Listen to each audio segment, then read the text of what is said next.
Hello everyone and welcome to the program. This is Spotlight with Chinaza on Kaftan Television here in Abuja from the state capital. And I am Chinaza Ase. Well, you must have noticed some changes on the program, and but I promise you this is the same program you've always loved and listened to. I am your host, Chinaza Asewu. Same voice, same fearless conversations, but with a renewed focus, deeper insight, and even stronger commitment to bringing you the truth behind the headlines. Our mission remains unchanged: to shine the spotlight on politics, policy, and people shaping our world, but now with a fresh identity that reflects growth, purpose, and authenticity. So stay tuned with us as we continue to talk about so many things happening in the country, tough questions, challenge the narrative, and keep the issues that mark right here in the spotlight. Welcome to the new era. Welcome to Spotlight with Chinaza. Well, on today's conversation, we've seen what has been going on in recent time with the Nigerian president and the controversies behind the genocide, which also the president of the US, Donald Trump, has issued a strict warning to the Nigerian government if they do not do anything concerning the killings of the Christians in Nigeria. And that's where our focus will be on today's program. Well, we're going to take this short break, and when we return, we'll dive deep into the conversation. I have an amazing guest who would help us dissect all of this drama in the recent time, so do stay with us.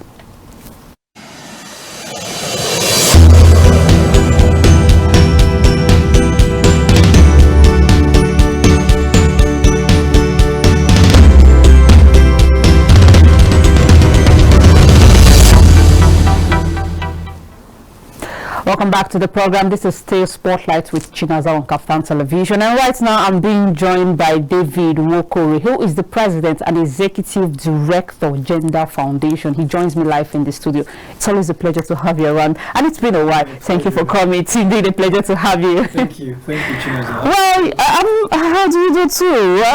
I can see you don't need to tell me even before we get outside. I'm telling you, guy, I'm not sure you're in the same country with me, because you can't be in the same country that I am, and you keep adding weight, and there's something behind it. It's always a pleasure to have you. Thank you so much for coming. Then let's begin the conversation with what has been happening in recent time between the Nigerian government and the US President Donald Trump. What do you make out of all of these controversies concerning the killings of the Nigerian Christian and the genocide controversy? So what is your thoughts before I bring up other questions? Well, essentially, I think that the U.S. not just sees itself as the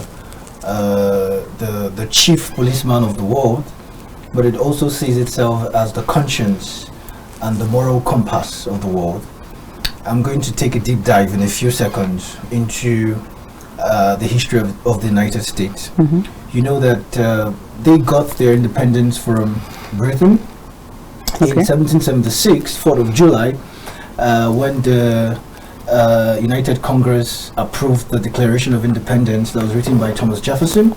And you see the first few lines draws allusion to their belief in liberty, freedom to life, to liberty, to own property, of association, of religion. You know, speaks about the inalienable right that every human being has, and the equality of humans before the law.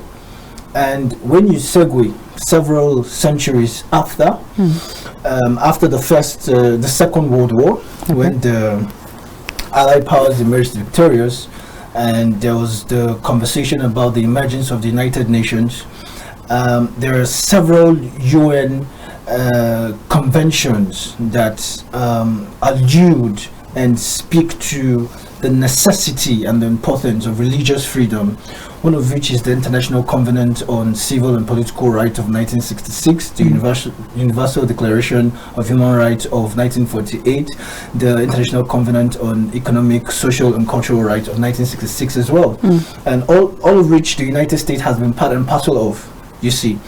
And moving several years later, which of course is the act that has empowered the United States. Of course, this is largely domestic policy thing. Okay. So when you see the United States president come out to say a country is designated a CPC, the Religious Freedom Restoration Act of 1993, which was moved by Congressman Chuck Schumer, who's the current, he was, I think, leader of the House, Senate leader for 4 years, from 2021 to 2025.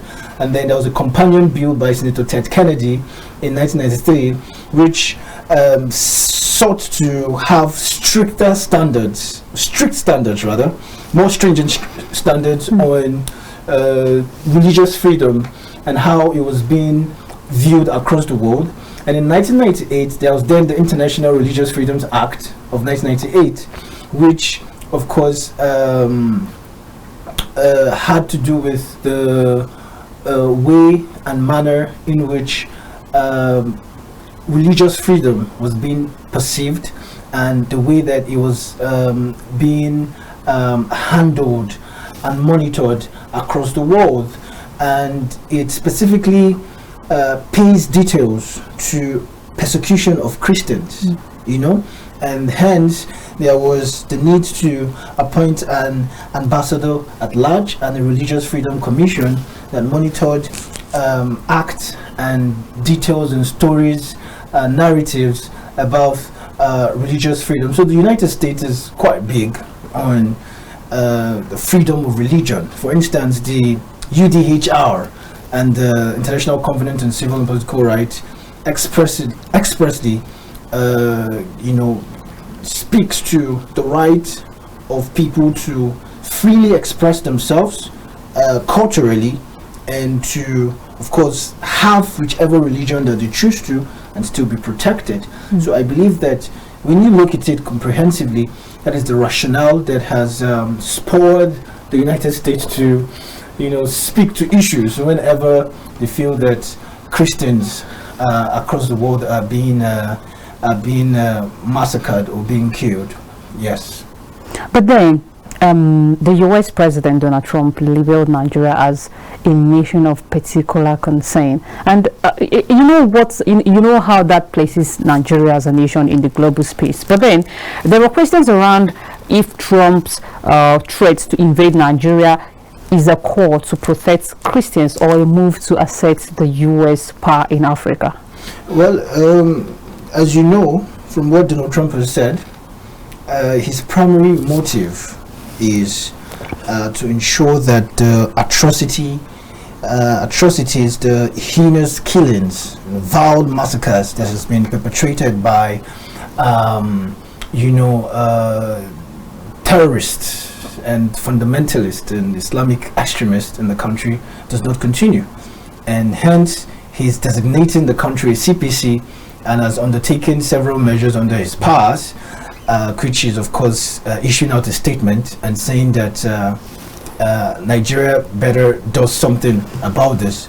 And if the country continues, and then he might want to take some extreme actions. Now, this is not the first time. It saddens me, both as a citizen of the country and as someone who presides over an non-governmental organization that has affiliation with organizations across the world, yes, that these reports for the past 4 years, right, there's been several reports and several yearnings by respected figures as to the continuous persecution of Christians in Nigeria. For instance, in 2023, December 4, 2023, there was a write-up by Ngala Clinton with the headline, amidst killings of Christians, Nigeria risks a religious war.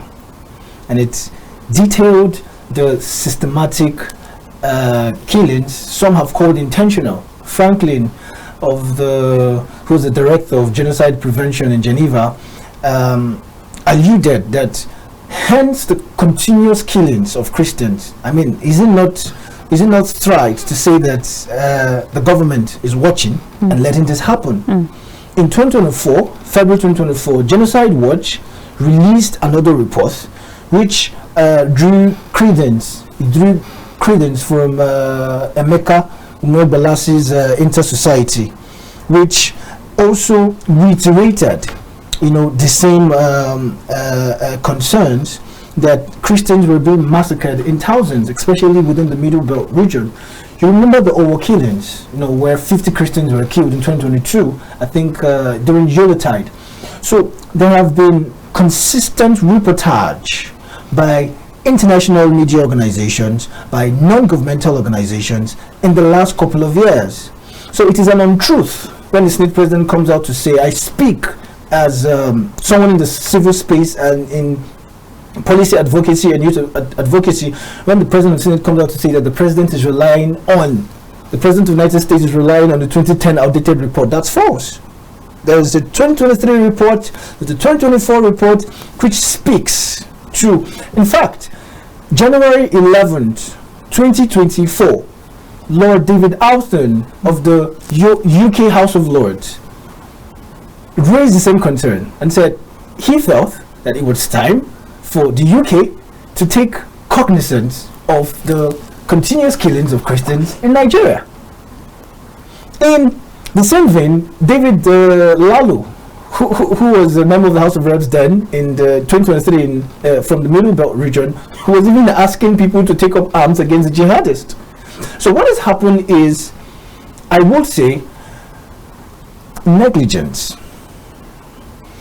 lack of the proactive efforts by the government to have acted, whilst these reports were still at the embryonic stage, whilst the concerns were still at the ancillary stage, whilst it was still inchoate, that the government did not deem it fit to say, issue a press statement, have direct one-on-one engagement, with concerned parties, right, to say, how do we deal with this situation? So it's quite unfortunate that it took the most powerful man in the world, of course he is the most powerful man in the world, like it or not, to draw your attention to what was happening in your country.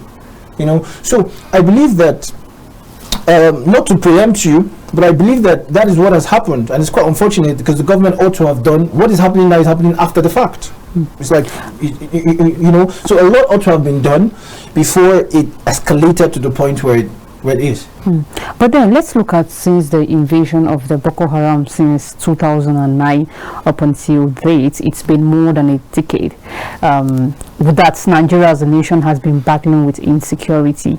Would you say that Muslims are not being killed also? Because when you look at it, some people have argued that in the face of insecurity in Nigeria, Muslims are being killed, Christians are being killed. What's your thought on that? Good. I would have been very diplomatic with my response, but I have to be raw. I have interfaced with ministers and senators and governors in this current administration, but I'll have to say it because I'm no longer a politician. Okay. I am in the advocacy space now. All right. And we have to call it what it is.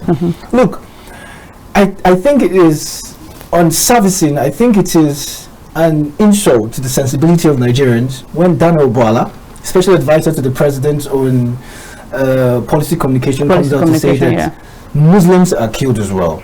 That is not the argument. The argument is, are Christians being killed? The statistics. Are Christians being killed en masse?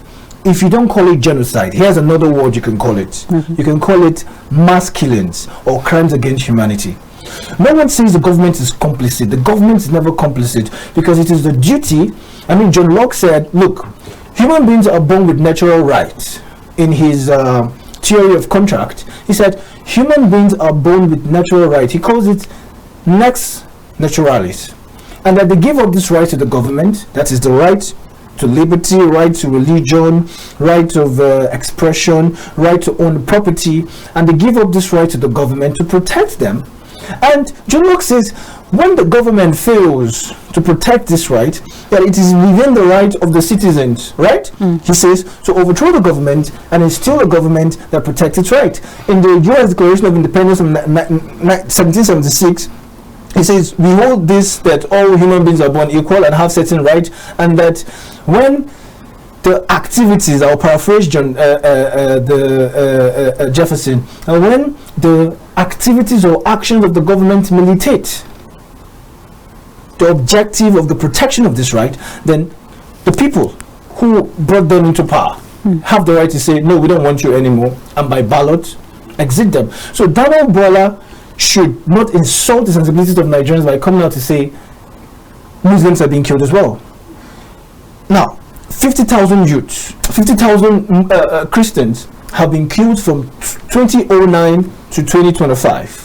7,000 are being killed on a daily basis. 5 million have been displaced. Is that a fact? Well, it is a fact. If you argue against, then bring out a counterfact that says, I repudiate this, I refute this, this is what is happening. The concept of denial, I'm sorry, it has fallen flat. You know why?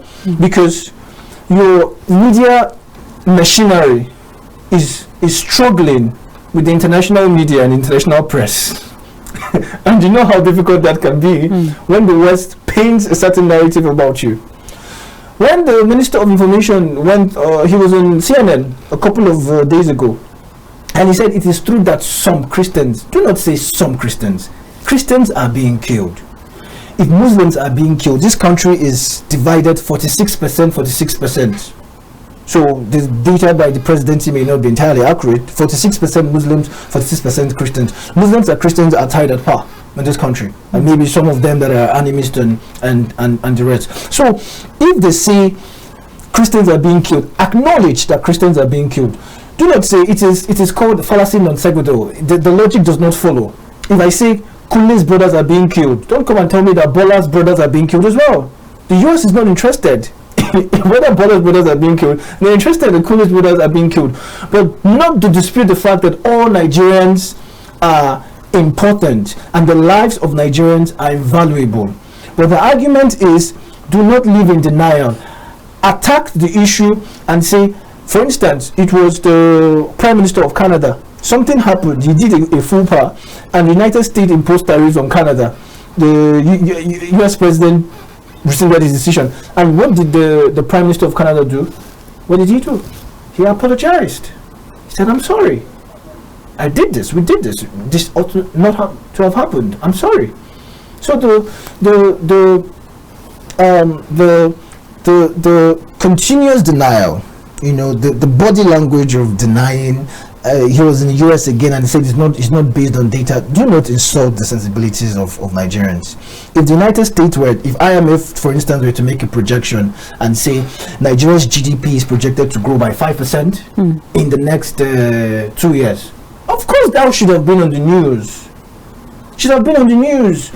Nigerian media will be celebrating it. The spokesperson of the president will be celebrating it, right? But now it is not a favorable news. So what you do? You venture into denial. That's non sequitur. It doesn't add up. It doesn't add up. So I believe that what you do is engaging. The Boko Haram issue is perennial. It's perpetual. If the United States wants to help, how can we engage and, you know, diplomatically, handle these issues, and so that we are not put in a state of frenzy, you know. People that are older than us are already traumatized, and they tell stories of their ordeal when things like this happened. We certainly do not want to go through that. We're still young, you know. We don't want our lives to be marred and scarred by, you know, such horrid experiences. Okay, so how capable do you think the Nigerian government is to fight the killings or the insecurity of the nation without foreign intervention? But when we are talking about foreign intervention, let's take, for instance, Trump's utterances recently to invade Nigeria. Yes. Have we thought about the previous country where things like this happened, like the Iraq? We talk about the Libya and the rest of it. When we look at the outcome or the impact that it created, do you think it's something that should be adopted to tackle Nigeria's insecurity? Well, Mercy, it is the number one responsibility of the government, number one responsibility of the government is protection of lives and properties. But permit me to digress a little bit. When the activities or actions of certain elements within the government, especially it could be within the military or the police force, it could be within, extended paramilitary forces. I mean, this is a country where you see a retired deputy inspector general of police, for instance, will lock up his son-in-law just because there's a fracas between his daughter and his son-in-law, and then the son-in-law says, I'm tired, I'm not doing it again, and then leaves, and the daughter gets a boyfriend, then you arrest the boyfriend again because you're trying to prove. I mean, it's happening in this country. A certain deputy inspector general of police who's an Igbo man of Igbo extraction from Mbise. That's happening, and in a bid to vent, forgetting that being a retired deputy inspector general of police is you're a public servant. You're retired. I mean, I'm just wondering why he doesn't have a current portfolio, because being a retired DIG is not a portfolio, and these are things that happen in this country. It's a country where you see somebody, a diplomat, in possession of diplomatic property, and as a policeman, a DSP, you withhold and confiscate the person's properties. The world sees these atrocities, this aberration. The world sees this egregious act that is being perpetrated, and it is arbitrary abuse of power by elements presumably within the government. So when things like this happen, it punctures the credibility of the commander-in-chief. For instance, Ted Cruz was alluding to the Sharia law, right? And he was like, oh no, things like this should not be allowed to happen, right? And then if you look at it, the Sharia law countermands or conflicts with certain international human rights conventions. So the government has the capacity, right? Capacity is both ways. What you do, what you allow to happen, the government should exercise its capacity in preventing some things, some activities that are considered egregious, that are considered vile, baleful, inimical to the integrity of the government from happening, right? There should be law and order.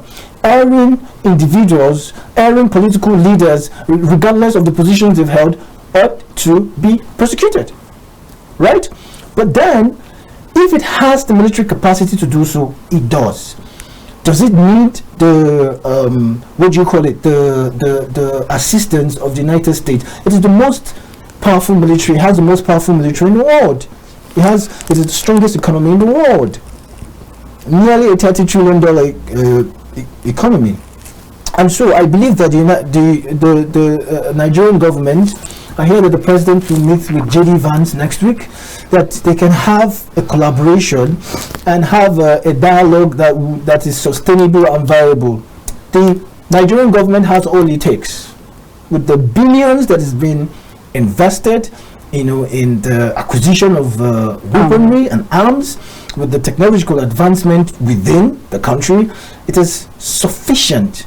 But what should happen is let due process be allowed. Let due process be allowed. That is, I'm speaking in parables. Let due process be allowed, and if this is what is needed to apprehend these people, there should be no sentiment. There should be no what if, whose act is going to be good, are we going to step on anybody's toes? That should be allowed to happen. And with the assistance of the United States, I believe if the US wants to assist, without, of course, tampering on our sovereignty as a country, I believe that should happen, because we need to get rid of these terrorists once and for all. All right, thank you so much, David Okoye. But let me ask you this one last question before we call it a wrap on the show this evening. Security is everybody's business. Maybe the government haven't done so well, or the government haven't done so well in the last decades to fight security. But then, let's not use 99% of our time to talk about the problem and just 1% to talk about the solution. Now, moving forward, let's look at the possible solutions ahead. Moving forward, security is everybody's business. As an individual, as a government governing a nation. But then, in what way would you advise this government or the Nigerian government to best handle insecurity? Because really, it's been overdue. Like since the invasion of Boko Haram in 2009 up until now, we still battle. Many Nigerians can't sleep with their eyes closed, and it's worrisome. So let's look at the possible solution. What best way do you think the government can address insecurity in Nigeria? Well, when Lee Kuan Yew assumed his role as Prime Minister of Singapore, one of the things he did was fighting corruption, installing law and order, making stringent rules and consequences to even the tiniest infractions. You have to pay fines for it. I've told you this. The government has what it takes, unquote, to fight insecurity. But there needs to be an allowance for institutions that are given opportunities or that are given the responsibility to carry out their duties to perform their duties in line with the law. I've just told you a scenario where a man that is retired from, which ought not to be so. I mean, you have a police service commission that undertakes disciplinary measures. Being a statesman. So first thing first, fighting corruption. I'm talking about, yeah, let me just land on my thoughts. Fighting corruption, instilling law and order, right? Mm-hmm. And I'm mentioning, and I'm just giving you instances. Mm-hmm. And I'm saying certain things. I'm giving a very tiny instance now just to portray my point. That, for instance, you're a retired police officer, right? Some things are not expected of you. You're not supposed to influence the process just because you're a retired Deputy Inspector General of Police, right? Such actions are egregious, it is shameful, it is bashful, it is condescending and lowly, right? And then you are taking Nigeria back to the Hobbesian stage of nearly 300 years ago, because as individuals, we believe that the integrity of any country is based on the strength of its institutions. It is a system. Allow the system to work. Nigerians have elected people into government, and a system has been created. Allow that system to work. So fighting corruption, instilling law and order, that is quite important, and ensuring that those that are given the responsibility to carry out these actions are fact-checked. People should not just come and tell you, oh, 20,000 terrorists have been neutralized. Neutralized where? Give us their names, give us the data. How were they neutralized? How much was used in carrying out that oppression? You know, and when things happen, there should be an appraisal mechanism to evaluate how lethal these actions are. I do believe that Nigeria has all it takes. Again, I'll say that a million times. It has all it takes. But allow the people that are entrusted with this responsibility to do their job, absent interference. All right, thank you so much. It's indeed a pleasure having you on the show this evening. David Nwokore, who is the President and Executive Director of Gender Foundation, has been speaking with us on issues that has to do with national security, and this is where we draw the curtain for today's show. Thank you so much. And for those of you who would just be joining us, and like I said earlier, the program which you used to know as Spotlight with Messi has revolved to Spotlight with Chinaza, and it's still the same program you have always loved, and our mission still remains the same, which is to continue to ask tough questions, challenge the narrative, and keep issues that matters right here. So I remain your host, Chinaza Asirwansi. We'll come your way some other time. Keep watching Kaftan Television and do have yourself a great evening. But before I go, like I said on the show, security is everybody's business. Maybe the government hasn't done so well over time, but fighting insecurity as a nation for more than a decade, and for a country like Nigeria that is the giant of Africa, it doesn't speak so well of the government. So all hands should be on deck for us to tackle this insecurity, and for the government, more is expected from you. Thank you very much, and may God bless the Federal Republic of Nigeria.